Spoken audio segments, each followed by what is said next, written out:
Hey, what's going on? It's your boy BT, and I came here to talk some boxing with the thousands of true school sports subscribers. Now, words of my brethren all around the world watch this video. I hope you're having a great day today as you're tuning in. Make sure you do yourself a damn favor and hit that subscribe button, and surely you will not be disappointed. Now, some of you might be wondering why the wall behind me looks the way it does. It's because my apartment and my wall is under construction, so hopefully we get that situated soon. But wanted to get into just my little review of Canelo versus Daniel Jacobs. It was first of all, let me get started off by saying it was an absolutely exceptional performance from Canelo Alvarez, where he took a guy in Daniel Jacobs who is really a top level world class middleweight, a guy that is no doubt about it top 5 middleweight, probably the third or maybe the fourth best middleweight in the world. A guy with a lot of amateur pedigree, guy who's been into big fights, guy a fighter that had a lot to fight for coming into this fight, and he took a guy that had a lot to prove, had everything to win, everything to game, and he just beat him and reduced him to an average fighter. In this fight, I was very impressed with Canelo's head movement. I was more impressed by Canelo's ability to control distance and beat Jacobs. That's probably the main takeaway I leave from this fight. Getting up for Canelo to get off first and beat Jacobs in the battle of real estate, the battle of positioning. That's what I leave most impressed with from Canelo Alvarez. And not only just that, but for the majority of the fight, he was winning the exchange against the bigger man. And it was funny because Jacobs came in and he's a very big middleweight. He's really a guy that should be campaigning at super middleweight. And with Daniel Jacobs, size, I honestly didn't even feel like he was the bigger man. For the majority of that fight, it didn't feel like he was a bigger man because Canelo was the sharper fighter, was the crisper puncher. Jacobs couldn't hit him. Sometimes Canelo would stand right there in front of him, and he just all this crazy head movement. Just crazy head movement, slipping 4 or 5 punches, countering with left hooks, countering with jabs, of stepping in aggressively with jabs and beating him and getting off first. I was just very impressed with Canelo Alvarez. And, Gennady Golovkin didn't make Daniel Jacobs look as bad as Canelo did this night. That fight with Gennady Golovkin, I feel like there were more competitive rounds in that fight than there were in this fight. There were so many clear Canelo rounds, and he just it was the kind of performance where if you already had Canelo in your top 3 pound for pound, it's the kind of performance where you could say, maybe this guy now is the pound for pound king of boxing, because he took a guy in Daniel Jacobs and he made him look ordinary, and that is not an easy thing to do, because Triple G, when he was at the peak of his powers, couldn't even do it. Really, he beat him, and I thought he beat him clearly, but he didn't make him look as ordinary as Canelo made him look. So I just think that's a testament to how good Canelo is and the level he's operating at right now. From the Jacobs side of things, I want to say this, man. I'm very disappointed with Andre Rozier as a trainer, because and I noticed this in a lot of fights with Andre Rozier, and this is not for me. This is not me slating him. This is not me trying to criticize him or say that he sucks or he's a bad trainer, because he's clearly not. To go through what he's gone through with Daniel Jacobs in the gym, from top amateur to prospect to contender to the Pirog loss, then to cancer, then to come back and get him to where he's gotten him now.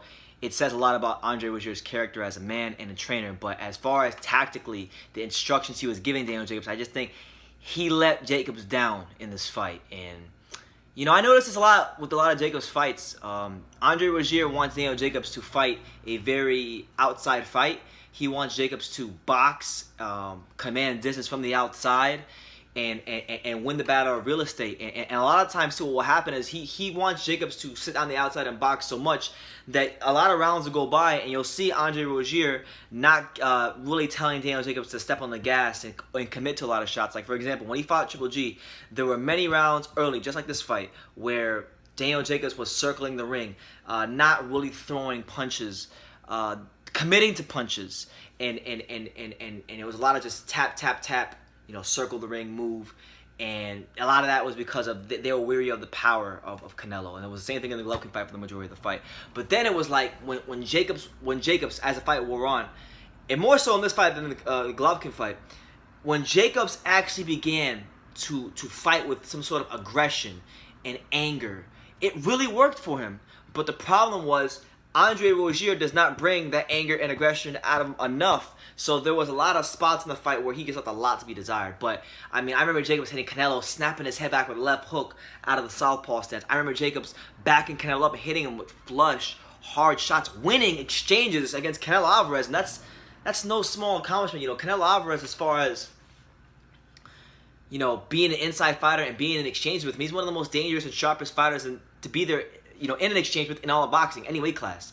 So for him to actually win exchanges, I think it says a lot about Jacobs and just how skilled and how good he could be. But I really feel like Andre Rozier, tactically speaking, in the GGG fight and really more so in this fight, he has let Daniel Jacobs down, and he's trying to make Jacobs fight a style that won't work for him against guys at this level. Because let's have it right, despite the fact that Daniel Jacobs was a top-level amateur, despite the fact that Daniel Jacobs is the bigger man, he does not have a world-class jab.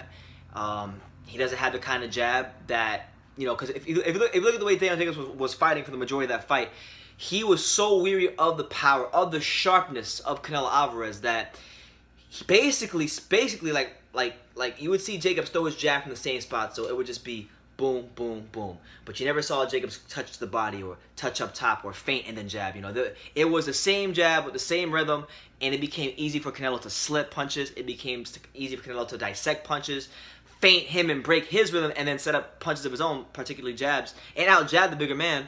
And I just believe, like, Jacobs, he can actually get away with that when he's fighting the Derevyachenkos and maybe like the mid-level contenders or the fringe world champion kind of guys. But when you get to those elite guys in the middleweight division, his jab is not going to win him fights. So the way Jacobs has to win fights against Canelo Alvarez or Gennady Golovkin is he's got to really use his size, bully him from mid-range and inside. And sometimes he was able to do that successfully, but there just wasn't enough of it. And I think it was a combination of things. It was definitely the sharpness of Canelo Alvarez, because let's have it right, you know, the mental state of Canelo and his talent are meeting up at its highest point. And when that happens in boxing, when that happens in any sport, when the mental meets with the physical at its highest point, that's when a fighter, that's when an athlete is in their prime. Right now, ladies and gentlemen, Canelo Alvarez is in his prime. This is beautiful stuff we're seeing Canelo Alvarez. Right now, he's fighting I like how Sergio Mora quoted it when he saw Gaia Estrada fight last week. He's fighting this new age Mexican style where these guys, they still do the things that your traditional top-level Mexican fighters do. You know, cut distance, go to the body. You know, just have your way on the inside. But then also at the same time, you know, showing head movement, showing the ability to understand positioning. You know, counter punching. Whether it be with the left hook, whether it be with an uppercut, whether it be with a jab. You know, Canelo Alvarez, I never thought I'd say this, man, but Canelo Alvarez, ladies and gentlemen, over the last 4 to 5 fights, has become a complete fighter.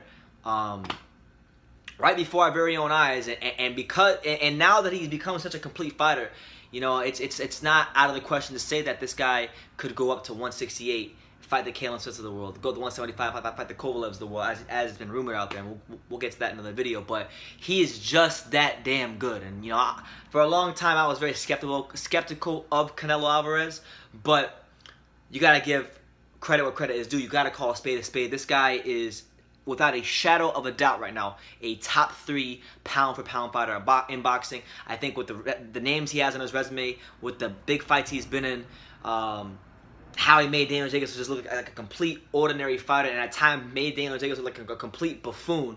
You got to be talking about, you have to at least be giving it some thought as to whether or not this guy is the pound-for-pound king of boxing. Because I sat here right in this chair and I watched the fight with my dear friend Paul Martinez and Alex, the big payback, Fitzmaurice, and I sat here and I was oohing and ahhing at some of the head movements and the side-to-side movements, the lateral movements, the counter punching, the jab. And it was just exceptional stuff from Canelo Alvarez. And you know, if I was Eddie Reynoso, from his camp, from his team, I'm very proud of how he's developed. You know, he's a young veteran, man. He's a young legend in many ways. You know, this is a guy that is 28 years old. He's got 54 professional fights. He's, I believe, he's a 3-division champion, 5-time world champion. And I would say, you know, the best has yet to come for Canelo Alvarez. And I'll get into his options in a later video. I'll get into Jacobs and what he has to do in a later video. But as for this fight, it was easy work for Canelo Alvarez. I scored at 116, 112. You know, Jacobs, he was squaring up too much as well. He was squaring up too much, so I was surprised. You know, I think Canelo could have definitely got Jacobs out of there, because the first 5 rounds of the fight, if you guys go back and watch the first like 4 to 5 rounds of the fight, Canelo kept throwing this right hand right here, like right on the hip of Daniel Jacobs. Every time he threw it, Jacobs would bring his elbow down and block the shot, or try to block the shot. And I thought if Canelo would have kept throwing that punch, it would have set up a left hook. You know, you go right to the body, boom, left hook, and then you get him out of there. But he kind of deviated from that punch. He stopped throwing it for whatever reason, the case may be in the fight, and that opening wasn't there as much in the fight. But you know, if he would have kept doing that, I think he could have got the stoppage. But that doesn't take away from the performance. The performance was grade A. It was world class. It was the creme de la creme. It was pound for pound king type of stuff from Saul Canelo Alvarez, the pride of Guadalajara, Jalisco, Mexico. Shout out to Mexico. Happy belated Cinco de Mayo. And yeah, man, just overall great stuff from him. And I'm gonna get into who I want him to fight in my next video about him, and just his options and breaking that down. But as for this fight, he took an ordinary fighter and made him look, or he took a very good quality world class fighter and made him look like a domestic level journeyman at many times in this fight. So just fair play to Canelo Alvarez. Andre Rozier, you let Daniel Jacobs down in this fight. I'll be honest with you. With your game plan, you know, I believe Jacobs even said that Andre Rozier told him in the corner that he was up in the fight, which I think is horrible. You can't come into a fight with all odds stacked against you, okay, with the judges, with the political powers that be in boxing, and then expect that you're gonna get the benefit of the doubt. You're not gonna get the benefit of the doubt. So, with that being said, they left a lot to be desired in this fight. Straight up, he left a lot to be desired. He led his fighter astray in this fight. You know, he led his fighter astray, and just. You know, we'll see where Jacobs goes from here, but I'm just very disappointed with Andre Rozier, because he's not a bad trainer, obviously, but I just think sometimes when it comes to the big fights, he really lets Jacobs down. And I felt that way in the Golovkin fight. I definitely feel that way in the Canelo fight, because he looked so good. He looked so good in the second half of the fight when they got into exchanges. And he fought as a bigger man, but just for like 90% of this fight, Jacobs did not fight as a bigger man. He was shy. He was timid. It was almost like at times he didn't even realize he was fighting for the middleweight championship of the world, and that's not good. And I think obviously there's responsibility that comes from the Jacobs side of things, because he's the one in the ring that's fighting, but also you need a good trainer in your corner to direct you and bring the best out of you. And I just feel Andre Rozier didn't do that in this fight. So that's my humble opinion on this fight. Great performance from Canelo Alvarez, pound for pound type of stuff. And yeah, so you guys let me know what you think in the comments down below. Take the time to subscribe, like I say in every single one of these videos. You can love me or you can hate me, but I'm just a kid from Daniel. So until next time, take care, guys.